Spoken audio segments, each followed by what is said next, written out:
This is a production of PBS Charlotte. This week on Unspun, 4 more years. President Trump takes his oath of office and lays out his plans for the second Trump administration.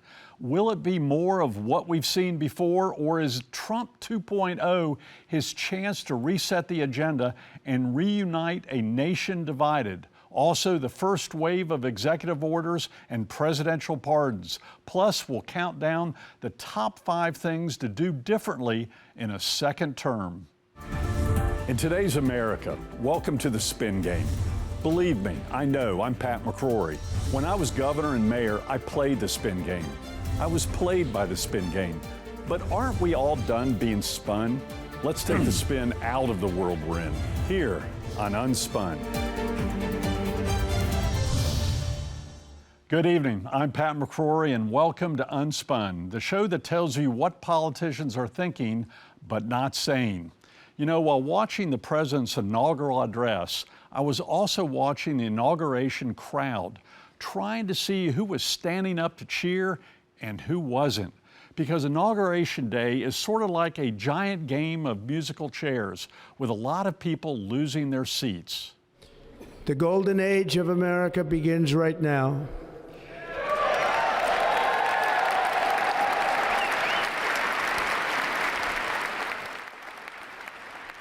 Yep, it starts with the inauguration ceremony itself. Who gets invited and who doesn't? And this year, because the inauguration was moved indoors due to cold weather, there were a lot of fewer actual seats to begin with, leaving a lot of would-be VIPs literally out in the cold. At the White House, the Democrats all the way up to President Biden and Vice President Harris also gave up their political seats on Inauguration Day. That's how it works in Washington. Inauguration Day for the winners is also moving day for the losers. And there are no guarantees in musical chairs, not even for Republicans. Just look to see how different the second Trump White House looks compared to the first Trump White House. There's a lot of new faces taking the places of former VPs, former staffers, or White House wannabes who hoped they'd have a job this time around, but instead they had the chair yanked out from under them. That's just how the game is played. When the music stops, when the election is over, you either take a seat or you take a walk.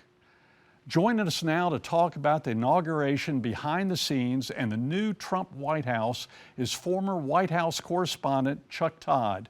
He's the chief political analyst for NBC News and the former host of Meet the Press, who also covered the president during the Obama years. Chuck, welcome back to Unspun. It's great to have you on the show. Great to be here, Pat. Good to see you. So behind the scenes with both your media friends and with your political friends inside the Beltway, is Trump 2.0 any different than Trump 1? Oh, I think it's a lot different in this respect. Trump 1.0 doesn't feel lost. He was a guy that felt a little bit lost in his first term. The only person more surprised that he became president than most of the country was him, right? So everything was new to him. He was learning, and frankly, he was surrounded by people who treated him like a teenager, that he didn't know what he was doing, and you had to protect him from himself.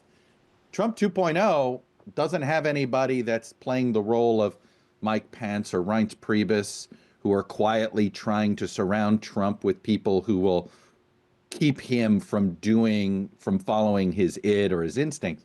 That's, to me, the big difference between Trump 1 and Trump 2 is he's doing what he wants, and this time the staff doesn't stress about it. He seems to have a much younger staff, except for his chief of staff. All his new cabinet appointments tend to be much younger, a different generation. In fact, even 2 generations. Yeah. Do you think that means they'll not push back at him when they need to, or what will that relationship be? Well, I look at it this way, Pat. It's how did these people attain power, right? And you enact power by how you attain it. And all of these younger folks attained it by essentially playing the patronage game. Now, we don't call it patronage anymore, but when I say the patronage game, which means, hey, I'm on your team, I'll do whatever you ask me to do if this is what gets me a job. My point is this, you have now an entire sort of generation of certainly Republicans who have now succeeded playing that game. You have a whole other part of the party, and I'd throw people like yourself in there, who sort of moved their way up the ladder differently than sort of, and they're the ones that have been left out, right? They're the ones that have been cut out. And the question I have is, does this create, do we sort of go backwards here, right? Look, this is arguably all the way through FDR, this is the way government worked, right? Which is the winning party handed out all the jobs. Yeah. And if you weren't on the winning side, you lost your job. So and we had sort of moved into a different direction there, and now we're going there. So I think that's the big difference. And these are folks, when you get your job via patronage, I think the oath matters less. who is the opposition with the Democratic Party? You've got Biden, Pelosi, It's a great question. Another older group that's basically phasing out. Right. Who is the voice of the Democratic Party? I don't think there is one yet. I think Hakeem Jeffries is in the best position to be the de facto leader. He's at least of a new generation. I think Chuck Schumer, I think Democrats made a mistake keeping him around. No, this isn't a personal shot at Chuck Schumer, but he's just he's closer to 80 than he is, he's sort of an aging out boomer. And the Democrats do need a new group of leaders. I think they're still looking for it. This really is, Pat, in our lifetime, the last time the Democrats were this sort of leaderless was 1989. You had they had the Speaker of the House, Tom Foley. They had the Senate majority back then in George Mitchell, but nobody was really in charge. And a couple years later, a governor from Arkansas showed up and took control of the party. That's likely what's happening right now. Is that basically there's a contest going on to see who's going to become the leader of the party. And we really won't know it, let's be honest, until 27, 28, when the presidential race begins. Well, another thing that's changed is the media, which you have a lot of expertise on. During Trump's first term, Yes. Rush Limbaugh was the big star. Right. And Now look it's Joe now, Rogan. Joe Rogan. How Yeah. has the media changed, and how's that going to change the covering of Donald Trump? Well, I think the issue is, I think people, it's less about the coverage of Donald. There's never been more thorough coverage of Donald Trump if you know how to receive a wide variety of media outlets. I've learned how to do that. I know you've learned how to do that, Pat, but not a lot of people have. So if you only consume sort of your political flavor of news, if you're on one side of the aisle, you may not even know he pardoned the January 6 folks. If you're on the other side of the aisle, you may not realize you may not realize that, what he said about Russia, that he actually is getting tough on Russia when it comes to Ukraine. So the point is that I think what's really changed is how people consume media. And so there isn't going to be one dominant, right? The White House wants to choose its own media landscape, and they're going to try, right? And they're going to talk to one sector of folks. The question is going to be, what is going to be the alternative media that captures, as I always say, if you're not red or blue, who governs for you? Yeah. And I don't know the answer to that right now. And I think that trust me, I hear from these people. You hear from these people going, man, I don't know where to go. And, this is why I've spent the last year learning a lot more about what's wrong with local news, because if we don't fix local news, national news doesn't have a chance at winning back credibility. So I was watching the three cable networks while Trump this week was giving a 35-minute press conference in the White House after signing a few more executive orders. 35 minutes off the cuff. Yeah. Fox played it, MSNBC and CNN didn't play it. I didn't check the other types of cable networks. Is this going to change how the cable network news have got to make some tough decisions here? Yeah, I think cable news is already dead. It just doesn't know it yet. That doesn't mean it's like talk radio. Talk radio has been dead for 30 years, but there's still some people that get an audience, and there's still some money to be made. Cable news is the same way. I think we continue to believe cable news is sort of more front and center in people's lives, and it certainly clouds the perception of the public, how the public perceives the media. But my goodness, you don't even have 1 million people watching CNN on any given moment. Ditto with MS, and maybe a couple million on Fox. I mean, this is literally 0.0001% of the country's getting their news this way. But we sort of act as if it's more of a, and it certainly can have an impact on how smaller outlets cover things, but I think less so than ever. And look, I think it's a huge mistake. It all depends on what you are, right? If you believe you're a news organization, then you should have carried the Trump press conference live. If you believe you're a political arm of something, of a movement, well, then you're making a decision based on that. I always said, I'm stuck covering politics as it is, because that was my job at Meet the Press, not politics as I wish it were. And I do think the two cable, all three cable channels only cover politics as they want it to be, not what's actually happening. All right, in the remaining minute we have here, some predictions, media predictions and political predictions. One is, who's the first Trump leading person who works for him now or is going to work for him who won't last? No, that's easy. It's the first one that got confirmed, Marco Rubio, right? When you think about it, who's the most conventional? I say this because they just don't share the same worldview. The new Secretary of State. And we saw what happened with Rex Tillerson. Do I think Rubio will not challenge him as much as Tillerson did at first? I do. But, there's already MAGA skepticism of Rubio going in, right? So, I just think he, and perhaps he will be able to, suck up to him enough and it'll be okay. Well, with the Middle East and Ukraine, it's going to be a tough job to hang on to if it doesn't go the way President Trump promised. He's going to be the scapegoat, right? It ain't going to be Trump. All right, who's the unknown new person arising from the Democratic Party that we haven't heard of that is going to be a new face of the Democratic Party? Oh, wow. That is a much tougher thing. Here's what I'll say. I think there is going to be an election of a governor of a fairly large state that will not be a member of either the Democrats or the Republicans. Wow. Could be Mike Duggan in Detroit, who's running as an independent in Michigan. Maybe it's Mr. John Morgan in Florida, who's thinking about running as an independent. I do believe in an era of transactional politics, which is when people ask me, what is the Trump era really about, right? For the Republican Party, I think it's turning into a kleptocracy. I've said this before, and I think it's pretty obvious now. But what it really means is voters are going to say, all right, character doesn't count, fine. Then it's transactional. And I actually think the most effective way to navigate this, if you're a voter that is frustrated by the partisanship, is to go find independent leaders and independent media. All right, Chuck. And I do think that's where we're headed. We're going to follow up in a couple of months on your predictions, especially about the new Secretary of State. It's great having you back at Unspun. Appreciate it, Pat. Thanks so much. Next up, PBS Charlotte's Jeff Sonnier takes Unspun on the street for more views on the new Trump White House. Yeah, it's like the old song says, meet the new boss, same as the old boss.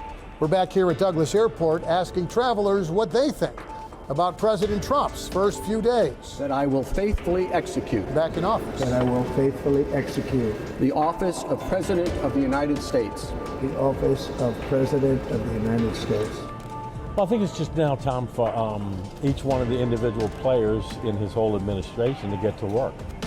I went into the thing thinking that if he could accomplish half of what he said he wanted to accomplish to his term in office, that I'd be happy. He's going to do a bunch because those executive orders are really an excellent start. I guess I'm more looking forward to seeing some of the things that he said come true, because fuel is high, groceries are high, and the cost of living is very expensive right now for everybody. To defeat what was record inflation and rapidly bring down costs and prices.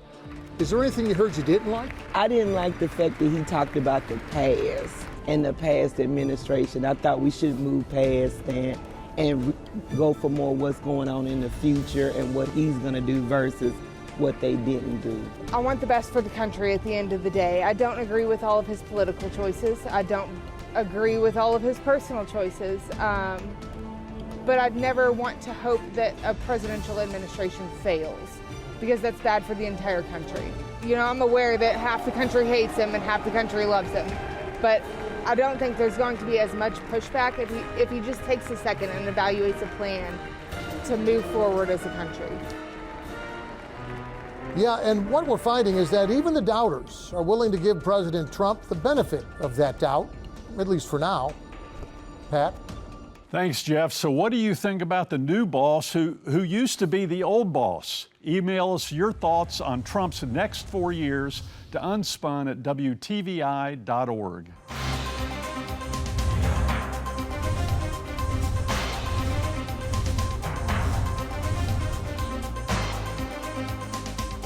Tonight on our Unspun Countdown, the top 5 things one-term governors and presidents would do differently in a second term that they won't admit to the public. Let's start out with number 5. Number 5, clean house quickly from past administration. You know, one mistake I made, I kept a lot of previous administration from the Perdue administration much longer than I should have. You notice Trump, he's getting rid of the Biden people as quick as possible, probably within the next 2 weeks. Number 4, deal with the controversial issues during your brief honeymoon period. Donald Trump is actually introducing some extremely controversial pardons. He did it on his first day, hoping after 1 week the public will forget. Let's go to number 3. Limit exposure to opposition media. You know, one thing politicians' ego always do, they think they can convince the opposition media to become their friends. Believe me, it never works. Stick with the media that loves you, and I think that's what Trump's going to do. Number 2, reduce the number of objectives. Too many objectives that you set for your administration, you'll have too many failures. Stick with 1, 2, or 3. Beyond that, forget it. It won't work. And number 1, don't hold back. There's no third term in presidential politics.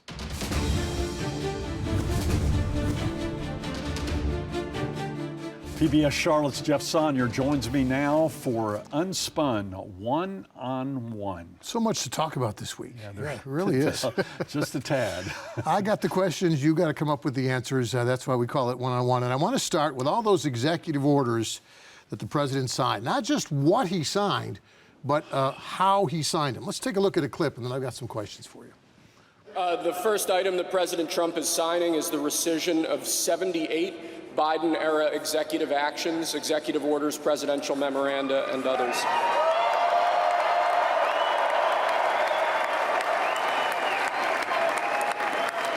Thank you, sir.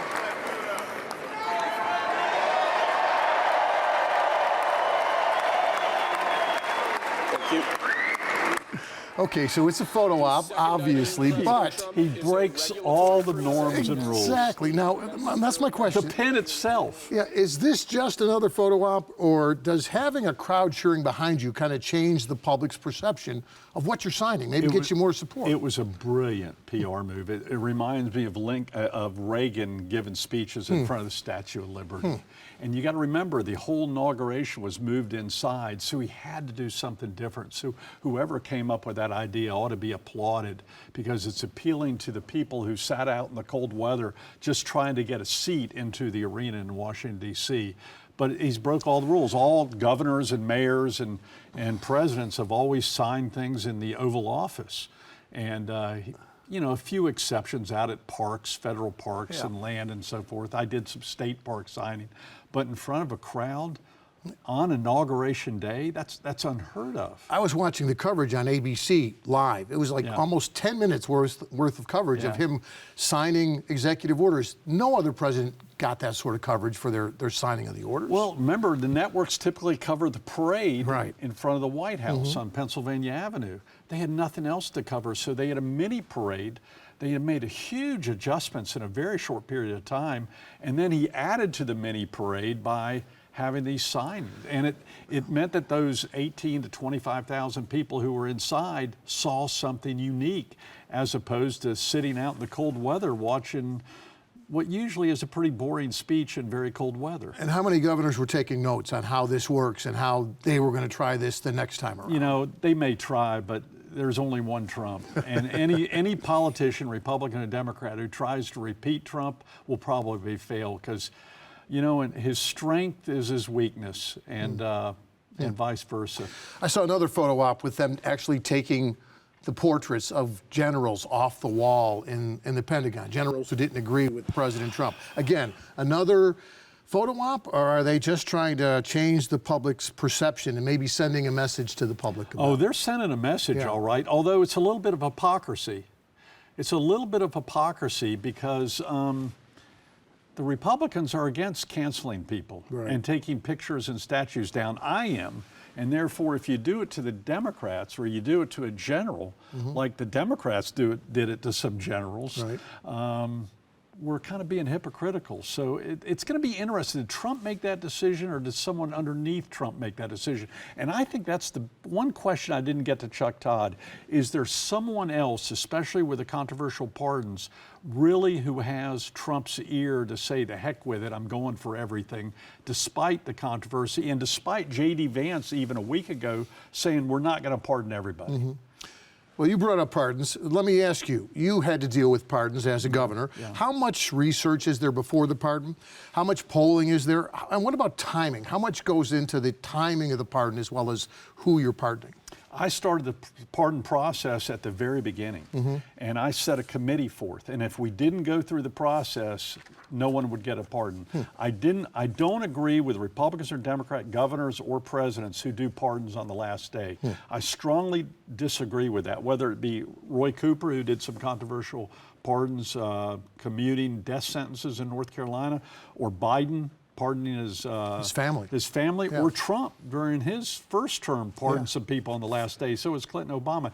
Doing the last day, I think, means it was political because you don't want anyone to cover it, because the news will be covered up to cover up your controversial pardons. But then here comes Trump on the first day, making maybe the most controversial pardons of all. I mean, again, the calculated risk. As I say on the top 5, maybe he thinks that'll be forgotten within 24 hours, that very controversial pardon. But who knows? He might invite him to the White House. Again, I really think someone else has his ear to do these controversial things and to go for it now before it's too late. You know, I talked at the airport with some folks who were flying back from the inaugural, and all of them said there was no real sense of protesters anywhere. We saw some on television, but in the moment at the event, not much of a presence. What happened to all the protesters that were there 8 years ago and the protesters we saw all summer long? Where is the protest movement now that a controversial president is back in office? Okay, Jeff, on one of our first Unspun shows last year, I told you this. All protests are paid for by somebody. What it means is someone's cut off the check. Someone's no longer paying for those protesters to be bussed in to D.C. or into any other city. Whether it be a conservative or liberal protest, left wing or right wing, someone is paying for it. Someone's not writing the big checks to do it. For what reason, I don't know. Who knows? It might have been some of the people behind Trump during his swearing-in ceremony who was paying for it. We might find out in a future book down the road. You know, you talked about musical chairs earlier on Inauguration Day. What's it like moving into the residence, moving into the office when you're the incoming president or governor? Well, moving in, I had never been in the governor's mansion before. Never had been invited. I'd been mayor of Charlotte for a long time. So moving in, I thought it'd be like the White House. You know, everything would be set up and the beds and everything. I found out we had no mattresses. So I had to call my brother-in-law, who's in the trucking business, to go pick up some mattresses from the Association of the Blind in Winston-Salem. So Ann and I would have something to sleep on that night. So it was a weird feeling. I remember giving my brother Phil a big hug before we went and spent the first night, because our life changed dramatically. Plus, you realize there's no privacy in the White House and there's no privacy in the executive mansion in Raleigh. Okay, flip side. What's it like moving out on Inauguration Day? It's brutal. It's just like you moving out of any office that you used to have, or moving out of a home that you have great memories of. I left a day early out of the executive mansion with my chief of staff, Thomas Stiff, and we just walked out the front door, walked 2 blocks to the Capitol. I got in a car and I drove to the Western residence for New Year's night, because Cooper was getting sworn in at midnight. I wasn't really a part of that ceremony. So the troopers, January 1st that morning, drove me and Ann back home and left us off at the curb with all these boxes. And they said, enjoyed our time, Mr. Governor. No helicopter ceremony flying over the state capitol? None. No, in fact, I was carrying boxes into our house in Charlotte. It was a pretty rude awakening, back to the real world very quickly. See, even when you're the ex-governor, you can't find someone to help you move. It's so tough, man. No, I'll tell you who's going to, Kamala Harris is going to, I can't imagine what she's going through right now, because I don't think her security lasts for that long. Right. And the entourage that you have as a president and vice president is unbelievable, and as a governor, and then it ends just like that. Well, just like that, our segment of Unspun One-on-One I'm getting used to it. Yeah, you are. Thanks again, Governor.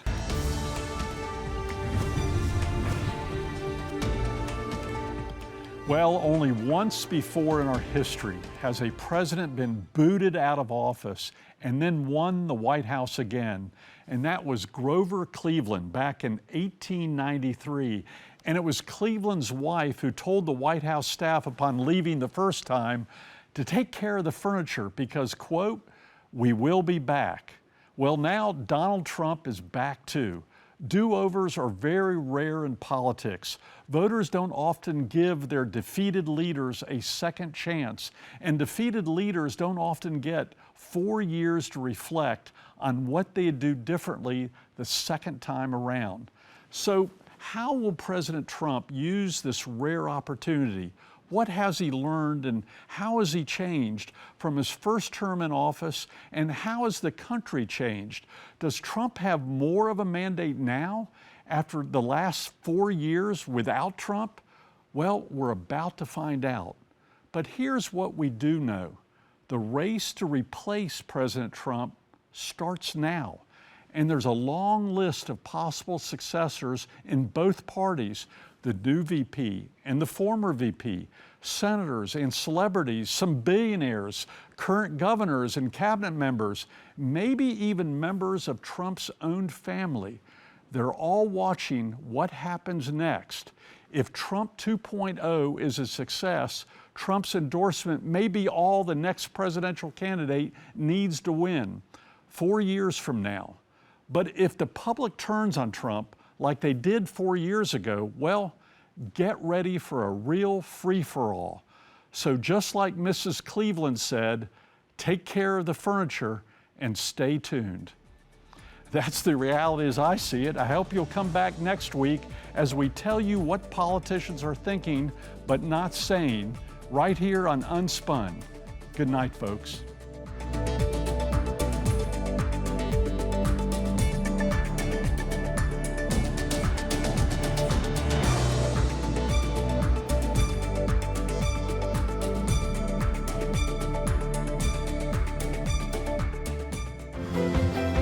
Production of PBS Charlotte.